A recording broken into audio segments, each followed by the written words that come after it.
Ito yung rich, deep red brown, glossy, slowly braised and unapologetically malinamnam na sarsa na bumabalot sa napakalambot na chicken meat.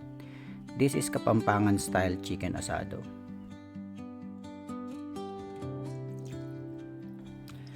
First, we marinate the chicken. Sa isang bowl, pagsamahin ang toyo, fresh calamansi juice, a splash of patis para sa linamnam at freshly cracked pepper. Gently massage at hayaan siyang ma-marinate for at least 30 minutes to an hour to let the meat absorb all that flavor.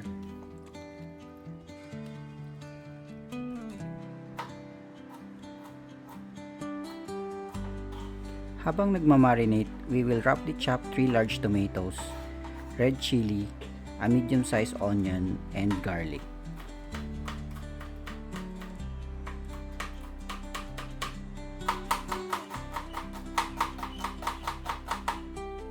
And then we pan fry sliced tomatoes hanggang golden brown, yung crispy on the edges and tender on the inside. Then we set aside.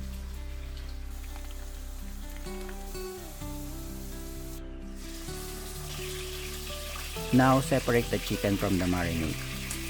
Pat dry slightly. Then sear it in a hot pan hanggang mag-brown ng skin at outer layer. Hindi natin siya lulutuin fully dito. We're just building flavor. That browning, that's depth. Now set aside.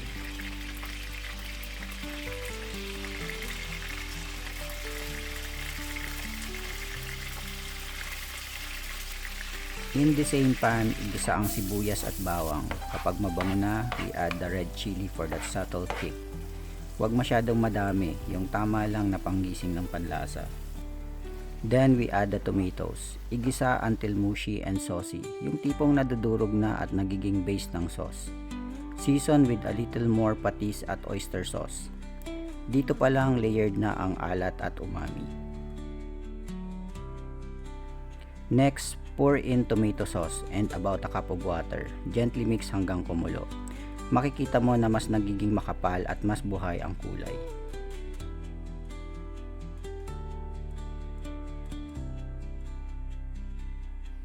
Ihalo na natin yung chicken kasama ang marinade.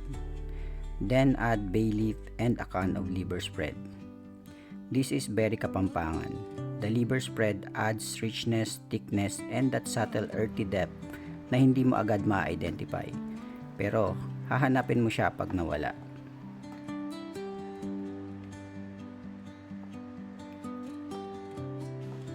Gently mixed and let it simmer for 5 minutes.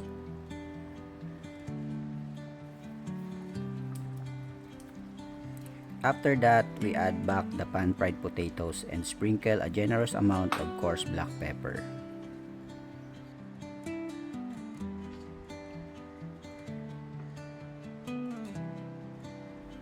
Then add butter.